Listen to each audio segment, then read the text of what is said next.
రాష్ట్ర వ్యాప్తంగా పార్టీలో ప్రక్షాళన చేస్తున్న సీఎం జగన్ విశాఖ జిల్లాపై ఇలాంటి యాక్షన్ తీసుకుంటారనే చర్చ జరుగుతోంది. అధికార వైసీపీకి ఎంతో ప్రతిష్టాత్మకమైన విశాఖ జిల్లాలో రాజకీయాలు తొలి నుంచి ఆ పార్టీకి మింగుడు పడని విధంగానే ఉంటున్నాయి. పరిపాలనా రాజధానిగా చేసి వచ్చే ఎన్నికల్లో తన ముద్ర వేయాలని భావిస్తున్న వైసీపీకి క్షేత్రస్థాయి పరిస్థితులు ప్రతికూలంగా కనిపిస్తుండటంతో జిల్లాలో భారీ స్థాయిలో మార్పులు చేర్పులు ఉంటాయనే చర్చ జరుగుతోంది. ఇప్పటికే కొన్ని నియోజకవర్గాలకు ప్రత్యామ్నాయం చూసిన సీఎం జగన్ మిగిలిన నియోజకవర్గాలపైన ఫోకస్ పెట్టినట్లు సమాచారం. ప్రస్తుతం విశాఖ జిల్లాలో వైసీపీ ఎలాంటి పరిస్థితి ఎదుర్కొంటుందో ఇప్పుడు చూద్దాం. ఏపీలోనే ప్రత్యేక రాజకీయ పరిస్థితులు ఉన్న జిల్లా విశాఖ. గత ఎన్నికల్లో రాష్ట్రం మొత్తం ఫ్యాన్ గాలి వీస్తే విశాఖ నగరంలో మాత్రం సైకిల్ హవా చూపింది. నగరంలోని 4 నియోజకవర్గాలు గెలుచుకున్న టీడీపీ అధికార పార్టీకి గట్టి సవాల్ విసిరింది. ఇక స్థానిక ఎన్నికల్లో వైసీపీ ప్రభావం స్పష్టంగా కనిపించినా గ్రాడ్యుయేట్ ఎమ్మెల్సీ ఎన్నికల్లో వైసీపీకి ఝలకిచ్చారు ఓటర్లు. ఈ పరిస్థితుల్లో వచ్చే ఎన్నికల్లో ఉమ్మడి జిల్లాలో అన్ని స్థానాల్లోనూ గెలుపొందాలని పక్కా స్కెచ్ వేస్తోంది వైసీపీ. ముఖ్యంగా సీఎం జగన్ విశాఖను ప్రతిష్టాత్మకంగా తీసుకున్నారని చెబుతున్నారు. విశాఖను పరిపాలనా రాజధానిగా ప్రకటించిన వైసీపీకి వచ్చే ఎన్నికల్లో క్లీన్ స్వీప్ చేయడం ద్వారా తమ నిర్ణయానికి ప్రజల ఆమోదం ఉందని నిరూపించుకోవాల్సిన అవసరముంది. దీంతో వచ్చే ఎన్నికల్లో గెలుపే లక్ష్యంగా పావులు కదుపుతున్నారు సీఎం జగన్. అయితే కొన్ని జిల్లాల్లో ఎమ్మెల్యేలు పార్టీ ఇన్ఛార్జీలపై వ్యతిరేకత వ్యక్తమవుతుండటంతో అక్కడెలా ముందుకు వెళతారనేది ఉత్కంఠకు గురిచేస్తోంది. ముఖ్యంగా విశాఖ నగరంలో పట్టు పెంచుకోవడానికి ప్రయత్నిస్తున్న వైసీపీకి ఇక్కడి పరిణామాలు కలవరం పుట్టిస్తున్నాయని చెబుతున్నారు. పార్టీలో నేతల మధ్య విభేదాలు, క్యాడర్ రాజీనామాలతో పాటు ఎమ్మెల్యే స్థాయి నేతలు అసంతృప్తి వ్యక్తం చేస్తూ మీడియాకు ఎక్కుతుండడం చర్చనీయాంశమవుతోంది. తాజాగా గాజువాక ఎమ్మెల్యే తిప్పల నాగిరెడ్డి కుమారుడు దేవన్ రెడ్డి రాజీనామా పార్టీలో గందరగోళానికి గురిచేసింది. తన రాజీనామాపై దేవన్ రెడ్డి మాట మార్చేసినా పార్టీలో కొంత అంతరం ఉందన్న విషయం ఆ ఎపిసోడ్తో వెల్లడైంది. Party Uttarandhra in charge Y V Subba Reddy కలగజేసుకోవడంతో పరిస్థితి సద్దుమణిగినట్లు కనిపిస్తున్నా ఎన్నికల ముందు ఎలాంటి నిర్ణయం తీసుకుంటారోననే అనుమానం వ్యక్తం చేస్తున్నారు పరిశీలకులు. ఇక నగరంలోనే మరో కీలక నియోజకవర్గం Visakha south. Sitting MLA Vasupalli Ganesh కు పార్టీలో తీవ్ర వ్యతిరేకత వ్యక్తమవుతోంది. ఆయన టీడీపీ నుంచి వైసీపీలోకొచ్చారు. ఆయన పార్టీలో చేరి దాదాపు 2.5 ఏళ్లు పూర్తవుతున్నా లోకల్ గా క్యాడర్ మాత్రం ఎమ్మెల్యే వాసుపల్లి నాయకత్వాన్ని అంగీకరించడం లేదు. 2 రోజుల క్రితం ఎమ్మెల్యే వాసుపల్లిపై అవినీతి ఆరోపణలు చేస్తూ కార్పొరేటర్ సాదిక్ రాజీనామా చేయడం సంచలనం సృష్టించింది. గతంలో కూడా పార్టీకి చెందిన కార్పొరేటర్ కందుల నాగరాజు ఎమ్మెల్యే తీరు నచ్చక రాజీనామా చేసి జనసేన తీర్థం పుచ్చుకున్నారు. మరోవైపు గతంలో ఎమ్మెల్సీగా పోటీ చేసిన సీతంరాజు సుధాకర్ దక్షిణ నియోజకవర్గంపై కన్నేసి ఎమ్మెల్యే టికెట్ కోసం ప్రయత్నిస్తున్నారు. ఇదే సమయంలో ఎమ్మెల్యేకు వ్యతిరేకంగా కొంతమంది వాల్ పోస్టర్లు ముద్రిస్తూ కలకలం సృష్టిస్తున్నారు. దీంతో వచ్చే ఎన్నికల్లో వాసుపల్లిని కొనసాగిస్తారా తప్పిస్తారా అన్నది సస్పెన్స్ గా మారింది.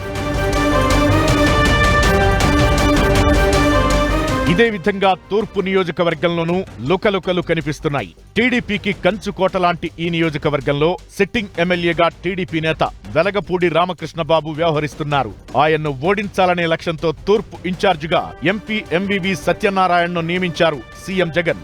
ఆయన కొద్ది కాలం క్రితమే ఇన్ఛార్జి బాధ్యతలు తీసుకున్నా ఈ టికెట్ ఆశించిన వంశీకృష్ణ యాదవ్, విజయ నిర్మల సహకరించే పరిస్థితి కనిపించడం లేదు. వంశీకృష్ణ 2014లోనూ, విజయ నిర్మల 2019లో ఈ నియోజకవర్గం నుంచే పోటీ చేశారు. ఆ ఎన్నికల్లో ఒకరికొకరు సహకరించుకోకపోవడంతో టీడీపీ ఈజీగా గెలిచింది.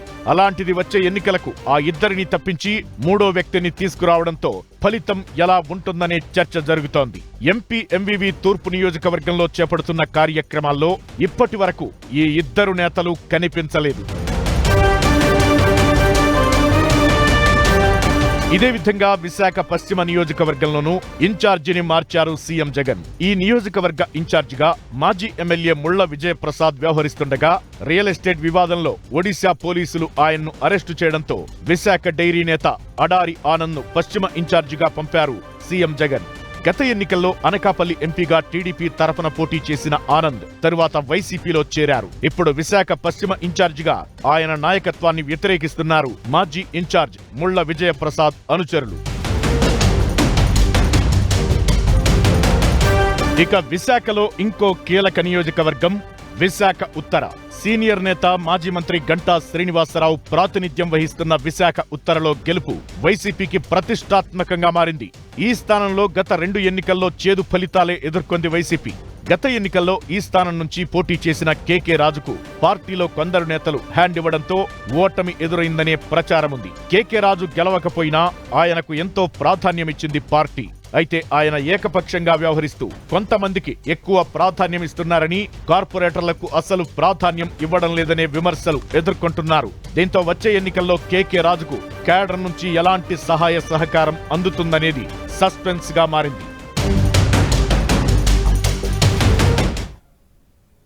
నగరంలోని 4 నియోజకవర్గాలు. ఉక్కు నగరంలోని గాజువాకలో పరిస్థితుల కన్నా అధ్వానంగా తయారయ్యాయి రూరల్ జిల్లాలోని నియోజకవర్గాలు. విశాఖ పక్కనే ఉన్న భీమిలి నుంచి ఏజెన్సీలోని అరకు వరకు ఎక్కడా పార్టీలో సానుకూల పరిస్థితులు కనిపించకపోవడంతో సీరియస్ గా దృష్టి పెట్టింది అధికార పార్టీ.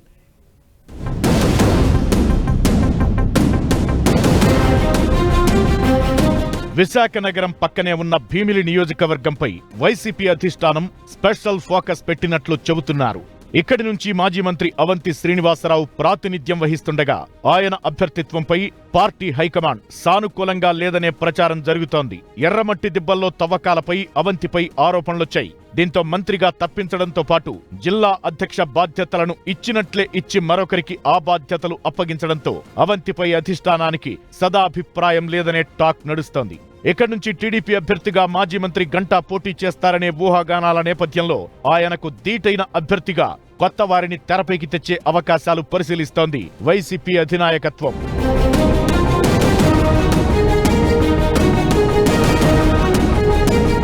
ఇక విశాఖ నగరానికి ఆనుకునే ఉండే మరో నియోజకవర్గం పెందుర్తి. సిట్టింగ్ ఎమ్మెల్యే ఆదిప్ రాజ్ను ఈసారి మార్చుతారనే టాక్ నడుస్తోంది.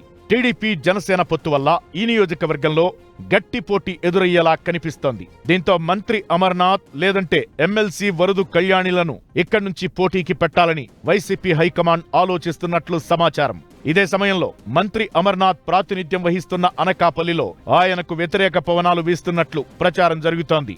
ఎంపీ సత్యవతితో పాటు మాజీ మంత్రి దాడి కుటుంబ సభ్యులు మంత్రిని వ్యతిరేకిస్తున్నట్లు చెబుతున్నారు. సర్దుబాటులో భాగంగా మంత్రిని అనకాపల్లి నుంచి పెందుర్తి పంపాలనే ప్రతిపాదన సీరియస్ గా పరిశీలిస్తోంది వైసీపీ. ఇదే విధంగా పాయకరావుపేట నియోజకవర్గంలో మండలాల వారీగా నాయకులు విడిపోయారు. ఎమ్మెల్యే గొల్ల బాబురావు వద్దు, వైసీపీ ముద్దు అంటూ అక్కడి కార్యకర్తలు, ద్వితీయ శ్రేణి నాయకులు రోడ్డెక్కడం చర్చనీయాంశమైంది. ఇదే విధంగా చోడవరం, నర్సీపట్నం నియోజకవర్గాల్లోనూ అభ్యర్థుల మార్పుపై ఊహాగానాలు జోరందుకున్నాయి.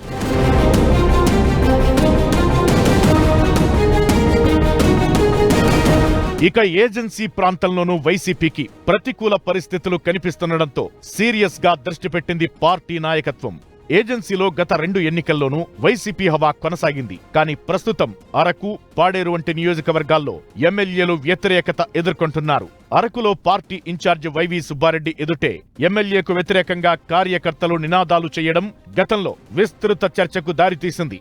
ఇదే విధంగా పాడేరులోనూ ఎమ్మెల్యే భాగ్యలక్ష్మిపై కొందరు సర్పంచులు, ఎంపీపీలు తిరుగుబాటు జెండా ఎగరేశారు. ఇలా మొత్తం విశాఖ జిల్లాలో ఏ నియోజకవర్గంలోనూ పరిస్థితులు సానుకూలంగా కనిపించకపోవడం, గ్రూపులు, ఎమ్మెల్యేలకు వ్యతిరేకంగా తిరుగుబాట్లు ఎక్కువైపోతుండటంతో పార్టీకి తలనొప్పి ఎక్కువవుతోంది. దీంతో కొద్ది రోజుల క్రితం గుంటూరు జిల్లాలో మార్పులు చేసినట్లు విశాఖ జిల్లాలోనూ మెజారిటీ నియోజకవర్గాల్లో మార్పులు జరిగే అవకాశముందని అంచనా వేస్తున్నారు పరిశీలకులు.